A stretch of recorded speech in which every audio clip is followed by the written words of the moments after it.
ইসরায়েলের হামলায় যদি যুক্তরাষ্ট্র সরাসরি যুক্ত হয় তাহলে তা গোটা মধ্যপ্রাচ্যকে নরকে পরিণত করবে বলে কড়া হুঁশিয়ারি দিয়েছে ইরান। ব্রিটিশ সংবাদ মাধ্যম বিবিসিকে দেওয়া এক সাক্ষাৎকারে ইরানের উপপররাষ্ট্রমন্ত্রী সাইদ খতিবজাদে বলেন, এটা আমেরিকার যুদ্ধ নয়। যদি প্রেসিডেন্ট ডোনাল্ড ট্রাম্প এই সংঘাতে নিজেকে জড়ান তাহলে ইতিহাস তাকে মনে রাখবে এমন একজন প্রেসিডেন্ট হিসেবে যিনি এমন এক যুদ্ধে অংশ নিয়েছেন যা তার ছিল না।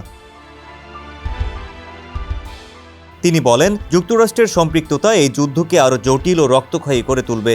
এতে কেবল ইরান নয়, পুরো অঞ্চল নৃশংসতা ও আগ্রাসনের ঘূর্ণাবর্তে পড়ে যাবে। খতিবজাদে বলেন, এই সংঘাতকে আন্তর্জাতিককরণ করার মাধ্যমে কূটনৈতিক সম্ভাবনা ধ্বংস হয়ে যাবে। এর ফলে নিরীহ মানুষদের দুর্ভোগ আরও বাড়বে এবং যুদ্ধের স্থায়িত্ব দীর্ঘ হবে।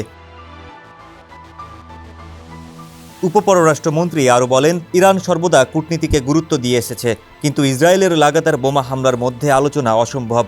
তিনি স্পষ্ট করে বলেন, যে মুহূর্তে আগ্রাসন থেমে যাবে সে সময় থেকে কূটনীতি হবে আমাদের প্রথম পদক্ষেপ।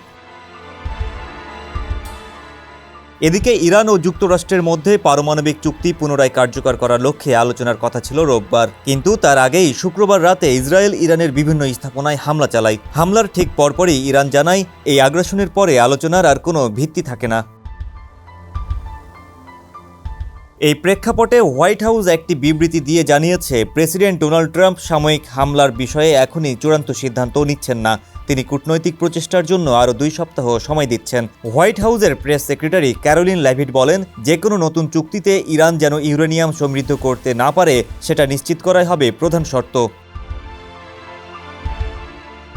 এদিকে ইসরায়েলি হামলার ফলে ইরানে প্রাণহানি ও হতাহতের সংখ্যা দিন দিন বাড়ছে। ইরানের স্বাস্থ্য মন্ত্রণালয়ের সর্বশেষ হিসাব অনুযায়ী তেহরান সহ বিভিন্ন শহরে 224 জন নিহত এবং 1277 জন আহত হয়েছেন। এই প্রেক্ষাপটে ইরানের উচ্চ পর্যায়ের নেতারা স্পষ্ট করে দিয়েছেন তারা নিজেদের আত্মরক্ষায় প্রস্তুত। আর যদি যুক্তরাষ্ট্র সরাসরি যুদ্ধে জড়িয়ে পড়ে তাহলে তা শুধু ইরান নয়, গোটা মধ্যপ্রাচ্যকে অস্থির ও ধ্বংসপ্রাপ্ত করে তুলবে। সাইদ খতিবজাদে এক কথায় বলেন, যুদ্ধ চললে নরক নেমে আসবে। এটি কোনো উপমা নয়, বরং বাস্তবতা। বিশ্ব এখন তাকিয়ে আছে, যুক্তরাষ্ট্র শান্তির পথে অগ্রসর হয় নাকি এক অজানা ভয়াবহতার দিকে এগিয়ে যায়। ডেস্ক রিপোর্ট, সমকাল।